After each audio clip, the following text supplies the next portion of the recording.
Peace, peace, peace, peace. Welcome back to the Universal Temple for the sun, planets, moon, and stars. I'll be your Lord of Hosts, Lord Messiah. And today we're going into the SF-181 form, Standard Form 181 / job application.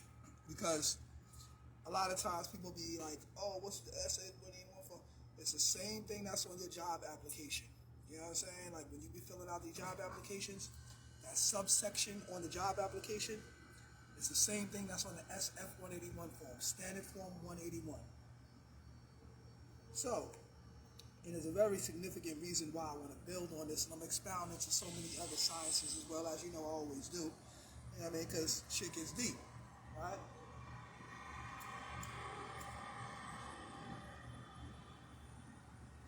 So, on the SF-181 form, right? The Standard Form 181. On the top of the form, it says that this form is for race and ethnicity, right? This is how they identify race and ethnicity, right? But if you look on the form, right, it says that this form is for race and ethnicity. And I should have pulled it up, matter of fact, before I got ready into it. But you know what? I'm gonna pull it up real fast on my joint so I can read this off to y'all, man. This is like technically important. And I wanna read exactly what it says, so y'all know I'm not capping. You know, so I'm gonna read exactly what it says. So, and like I said, the significance of this is because when we fill out these job applications, we don't know that we be technically putting ourselves in a caste system. You know what I'm saying? We don't even know that. And what I mean by that is we be misclassifying ourselves, putting ourselves in a status that's not good. And we don't realize it because we don't read the form and we don't understand what the form is saying. So when we actually read the form, we can actually understand what it's saying, right? So here we go, right? So starting at the top, it says, right?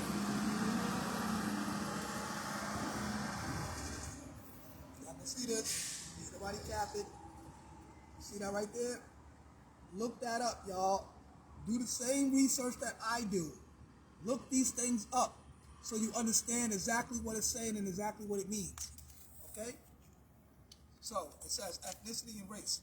It says ethnicity and race information is requested under the authority of 42 U.S.C. Section 2000E-16 and is in compliance with Office of Management and Budget.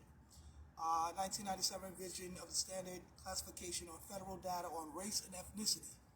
Right? Now listen, providing this information is voluntary and has no impact on your employment status. That's a lie, and I'm going to prove it in a second. It says, but in instance of missing information, your employing agency will attempt to identify your race and ethnicity by visual observation. You heard that? It said they will attempt to identify your race and ethnicity by visual observation. So that basically means that they'll just look at you and say, okay, he's black, he's white, he's Hispanic, blah, blah, blah, blah, right? So now, the significance in that and how that plays a very significant role is because they say it has no impact on your employment status. But how does that have an impact on your employment status? Because check it. If they can identify your race by visual observation, that basically means they can just look at you and say what they think you are. Sometimes we try to get slick and say, oh, I'm not going to fill out the form. If I say I'm black, they're not going to give me the job, right? So you don't check off nothing, right? So then they say, okay, well, you didn't check off nothing, we're not going to give you the job. So then when, and listen, this is not to cause any division or, discrimination. I'm just speaking of facts. When a Dominican, a Puerto Rican, dark-skinned Puerto Rican, a Haitian, Jamaican, Trinidadian, what have you, comes in for the job, by their visual observation, they have melanin,